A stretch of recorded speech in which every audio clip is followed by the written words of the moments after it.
Salita ng Diyos ang buto na tanim ni Jesucristo upang tumubo sa tao. Hallelujah, Hallelujah. Hallelujah, Hallelujah.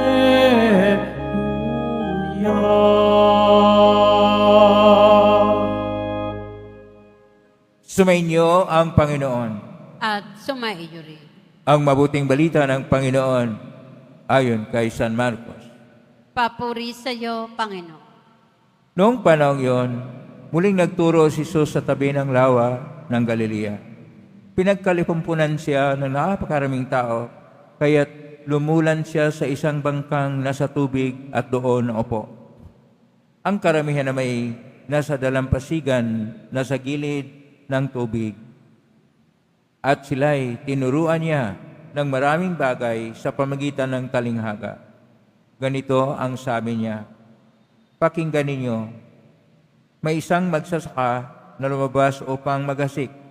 Sa kanyang paghasik ay may binhing nalaglag sa daan. Dumating ang mga ibon at tinuka ang mga iyon. May binhi namang nalaglag sa kabatuhan. Agad sumibol ang mga iyon sapagkat manipis lamang ang lupa doon. Ngunit nang matindi ang sikat ng araw, nalanta at natuyo ang mga binhing tumubo. Palibhas ay walang gaanong gat. May binhi namang nalaglag sa dawagan. Dumago ang mga dawag at iniinis na mga binhing tumubo, kaya hindi nakapamunga. At may binhing nalaglag sa matabang lupa, at ito'y tumubo, lumago, at naguhay ng mainam. May uhay na tig-30, tig-60 at tig-100 ang butil. Sinabi pa ni Jesus, ang may pangdinig ay makinig. Nang nag-iisa na si Jesus, ang ilang nakarinig sa kanya ay lumapit na kasama ang 12 at hiniling na ipaliwanag ang talinghaga. Sinabi niya, sa inyo'y ipinagkaloob na malaman ang lihim tungkol sa paghahari ng Diyos. Ngunit sa iba, ang lahat ng bagay ay tinuturo sa pangitan ng talinghaga. Kaya nga, tumingin man sila ng tumingin ay hindi sila makakita, at makinig man ng makinig ay hindi makaunawa. Kung gayon, marahil sila'y magbalik loob sa Diyos at patatawarin naman niya. Pagkatapos itinanong sila ni Jesus, hindi pa ba ninyo naunawaan ang talinghagang ito? Paano niyo maunawaan ang ibang talinghaga? Ang iniasik ay ang salita ng Diyos. Ito ang nasa daan ay nahasikan ng salita pagkatapos nilang mapakinggan ito. Pagdakay, dumarating Satanas at inalis ang salitang napasik sa kanilang puso. At sila'y tulad naman sa napasik sa kanilang puso. Ang iba'y tulad naman na napasik sa kabatuhan. Pagkarinig nila ng salita, ito'y agad nilang tinanggap ng may galak. Ngunit hindi naman ito tumitimo sa kanilang puso, kaya't hindi sila nananatili. Pagdating ng kahirapan o pag-usig dahil sa salita, agad silang nanlalamig. Ang iba'y tulad ng nahasik sa dawagan. Dininig nila ang salita, ngunit sila'y naging abala sa mga bagay ukol sa mundong ito, naging maibigin sa mga kayamanan at mapaghangad sa iba pang mga bagay. Ano pat ang salita'y nawala na ng puwang sa kanilang puso, kaya't hindi sila nakapamunga. Ngunit ang iba'y tulad sa binhing napahasik sa matabang lupa. Pinakikinggan nila at tinatanggap ang salita at sila'y nagsisipamunga. May tig 30, may tig 60 at may tig 100. Ang mabuting balita ng Panginoon. Pinupuri ka namin, Panginoong Heso Kristo. Magsiupo mo, Nanda. Isang mapagpalang araw po sa iyong lahat. Purihin po natin ang ating Pong Hesus Nazareno. Ang ating mga pagbasa ay tungkol sa salita ng Diyos. Ang salita ng Diyos sa salita po ng ating Panginoon ay Dabar at ang Dabar Elohim. Ang Dabar ay hindi lang po na salita. Ito po ay kailangan itong gaya ng sinabi ng ating Panginoon sa ating Ebanghelyo ngayon ni San Marcos, Kapitulo 4, verso 1 hanggang 20, na ito'y dapat mahasik. Pero dahil ang ating pong mga pangalawang pagbasa ay sa Koinoko na Griego, ang Dabar Elohim o ang salita ng Diyos ay Logos to Theo. O sa Latin naman, Verbum Dei. At mayroon pong 4 na pagtanggap sa salita ng Diyos. Bago itong 4 na pagtanggap sa salita ng Diyos, titingnan po natin na sa unang pagbasa, ang salita ng Diyos ay pangako ng Diyos kay Haring David. Gusto sana ni Haring David na magtayo ng bahay ng Diyos o templo. Ngunit siya ay ginawa mula sa pagkapastol ng mga tupa, maging pastol siya ng mga tao sa kanyang kaharian. Naging matatag, pero ang kanyang anak na si Solomon ay siyang magtayo ng unang templo na siyang pinakamagara na templo sa Jerusalem. Pero ang pinakamalaga na templo ay ang salita ng Diyos na nagkatawang tao, ang ating Panginoong Hesus, na siyang maging tunay na buhay na templo ng Diyos na siyang manatili sa atin. Pero ito ay manatili sa kanyang salita at kung paano man ito pinakinggan.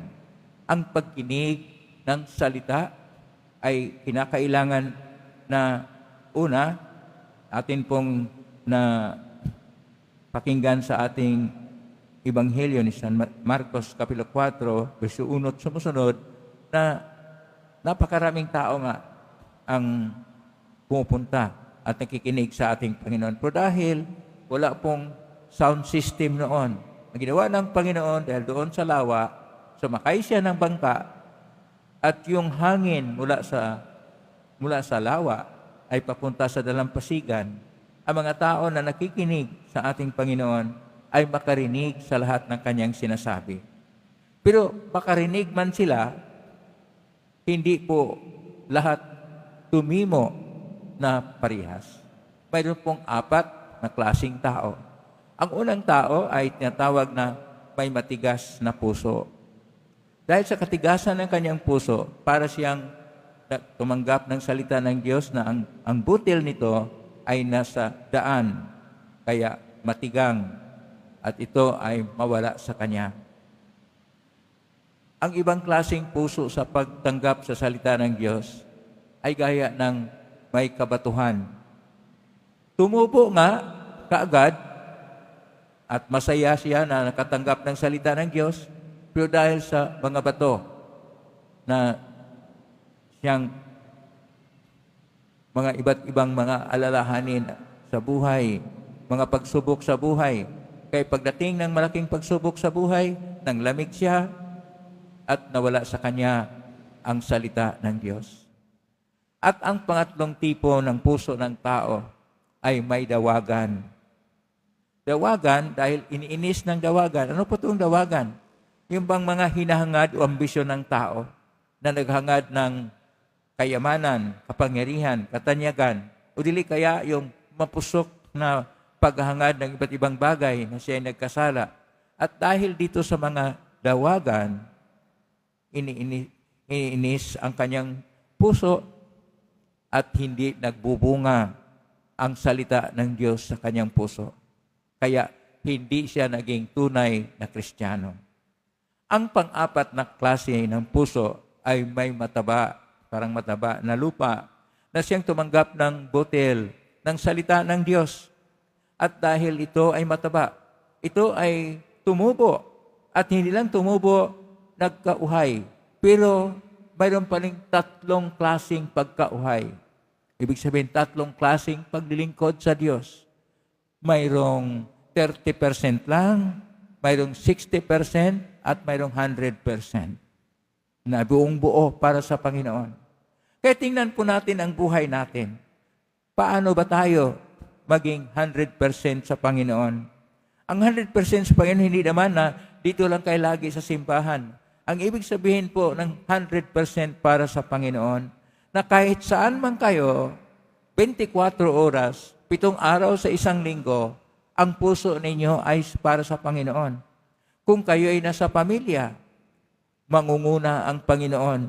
Kaya naging matapat kayo sa tahanan ninyo at naging matapat na nanay o tatay o mga magulang. At kung kayo'y mga anak, naging maayos kayo na sumunod sa inyong mga magulang at talagang gumagawa ng dapat gawin sa bahay. Kaya naging maayos at naging matapat na bilang pagkinig ng salita ng Diyos. Kaya mamunga kayo. Yung iba naman ay magtrabaho. Sa trabaho, dalhin nyo ang Ebanghelyo ng Panginoon.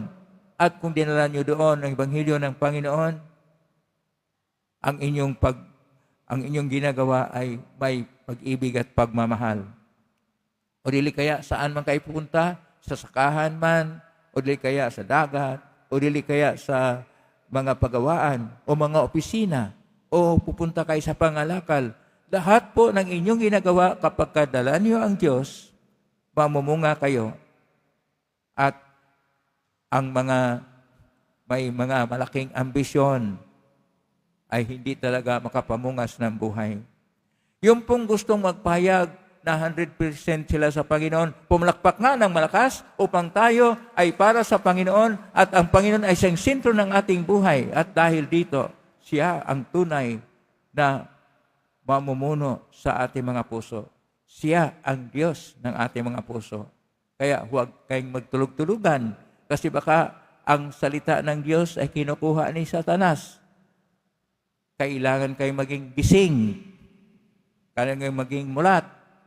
Kailangan kayong magkaroon ng puso na mataba para sa Panginoon upang kayo'y mga tunay na aktibong Kristiyano. At ang Diyos ay siyang Panginoon sa buhay. Tulad ng pangako na sinasabi ng Panginoon Diyos kay Haring David, na manatili ang paghahari ng Diyos. Manatili lamang siya kapag tayo ay aktibo.